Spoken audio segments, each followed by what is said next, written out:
So here's a little preview of what's going on in the shop. As you know, I took everything over to my dad's house to make a little bit more room, so I got these two razors from a buddy in here that he bought this red one pretty cheap, which had the black plastics on it, but he swapped those out because this black one is going to be his daughter's, and she preferred the black plastics.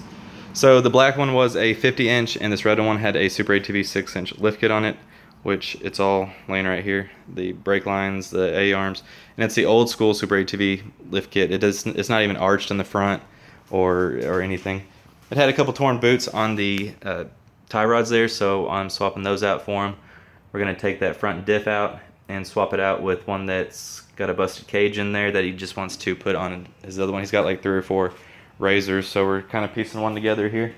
With that lift kit, this is how old school that lift is. It just gives you extensions for a 50-inch tie rod.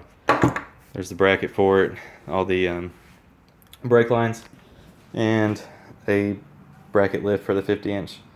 So everything's taken off now, and we're just gonna, like I said, this one's gonna be 50-inch. This one's gonna be the S. It's gonna get a lift kit, and then over here we have a 2015 RZR 900S transmission that is needing a rebuild. He kept on slipping out of high gear on it. Actually low gear, he's slipping out of low gear on it and is grinding. So we ended up getting, as you can see there, the gear's pretty chewed up on both sides. The collar here is ground down from it, hitting that right there, and that's what you're grinding. Grind them until you find them gears are. Every bearing on this transmission too is worn out like that. I mean, even on the snorkel here, the big ones are all gone.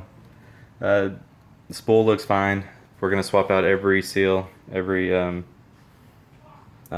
bearing in it, and these 2 gears, along with putting the Ace 330 gears in there. This is, as you know, the Ace 330 gear is the smaller one versus that bigger one there. And here is the shaft for it. So it's going to be getting, like I said, the gear reduction cleaned up, new bearings. It's not going to vibrate on them like he kept on thinking or what he kept feeling, and so it's going to actually shift and go into gear just fine. But yeah, that's what we're getting going on. Just a little preview.